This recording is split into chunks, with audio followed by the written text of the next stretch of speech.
যত ফলের ভর্তা বা যে কোনো ফলের মাখানো খাই না কেন, আমার কাছে মনে হয় আম মাখানোটা একদম বেস্ট একটা মাখানো। নিজেদের গাছে এত বড় বড় আম দেখে আর লোভ সামলাতে পারলাম না।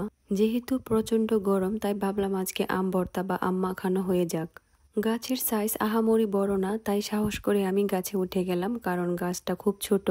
আর গাছের যে মূল কাণ্ডটা সেটা কিন্তু অনেক বেশি উঁচুতে না, তাই আমি প্রথমে গাছটা দেখে নিয়েছি। হাতের খুব কাছে যে আমগুলা পেয়েছি সেগুলাকে আমি কালেক্ট করে নিয়েছি। আর আমের সাইজ এত বড়, আমার অনেক বেশি আম কালেক্ট করতে হয়নি। আর আমের সাইজ এই যে দেখলে বোঝা যাবে, মাশাল্লাহ। এই আমের জাতটাও অনেক ভালো, কেমন কাঁচামিঠা একটা আম। এই আমের ভর্তা ছাড়া নর্মালি আমটা এমনিতেও খেতে অনেক টেস্ট। নিজেদের গাছের শাকসবজি বা ফল খাওয়ার মধ্যে একটা অন্যরকম আনন্দ আছে।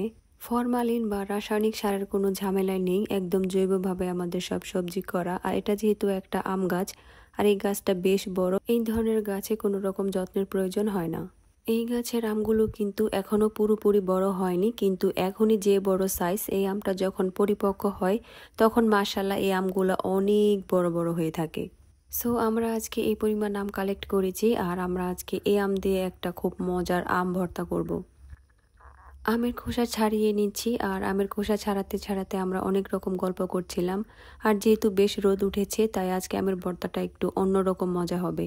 কারণ আমার কাছে মনে হয় যে কোনো ভর্তা বা মাখানো এটা একটু কড়া রোদে খেলেই ভালো লাগে। মেঘলা বা গ্লোমি ডেতে কোনো রকম ভর্তা আমার কাছে ভালো লাগে না।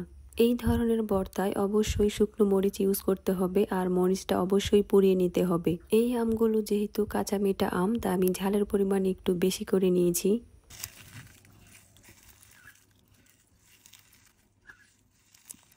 লবণ, শুকনো মরিচ আমের সাথে ভালো করে মিশিয়ে নিচ্ছি, কারণ এখন যত বেশি এই আমের সাথে লবণ মরিচটা মাখানো হবে, ভর্তার টেস্ট তত বেশি হবে। লবণ মরিচ ভালো করে আমের সাথে মাখানোর পর আমি চিনি অ্যাড করব, কারণ প্রথমে আমি লবণটা মাখিয়ে নিয়েছি।